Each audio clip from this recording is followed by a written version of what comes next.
Now, the first phase of a U.S.-backed security plan for southern Lebanon is now underway. And this as the Lebanese army begins taking charge of security in 3 villages along the border with Israel.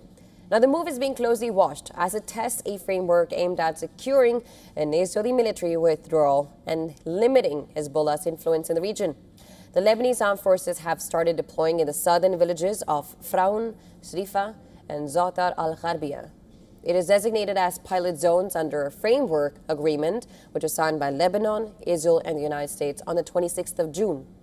And according to the U.S. State Department, the deployment follows talks between Israeli and Lebanese officials in Rome last week and is being carried out under the supervision of the Military Coordination Group for Lebanon.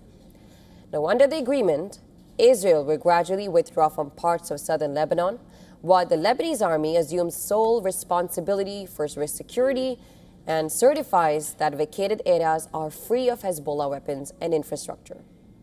Now, U.S. officials say the pilot program is designed to test whether the Lebanese state can reestablish authority in the areas long dominated by Hezbollah. Now, Washington has warned that any attempt by Hezbollah to interfere or rearm in these zones could undermine reconstruction efforts and prospects of lasting peace. Hezbollah has rejected the framework, insisting that any agreement concerning Lebanon should be linked to broader negotiations between the United States and Iran. The group has not indicated whether it will resist the deployment or not. The agreement does not include a fixed timeline for Israel's withdrawal. Israeli officials have also maintained that troops will remain in a 10-kilometer deep security zone along the border until Hezbollah is disarmed.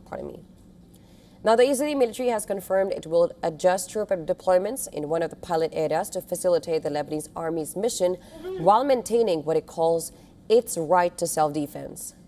The Lebanese army says troops are already operating in Fraun and Srifa, while deployment in Zatar al-Gharbia will begin once Israeli forces withdraw from the area. Now, despite the agreement, tensions remain high. Israeli troops continue to occupy parts of southern Lebanon. Occasional airstrikes and military operations continue, and access to several border villages remains tightly restricted. The latest developments come ahead of Lebanese President Joseph Aoun's scheduled meeting with U.S. President Donald Trump in Washington, where implementation of the framework is expected to be high on agenda. And while the pilot deployment marks an important diplomatic milestone, its success will depend on whether both sides honor their commitments in one of the region's most volatile borders. And the coming days are expected to determine whether the agreement can pave the way for a broader and more durable de-escalation in southern Lebanon.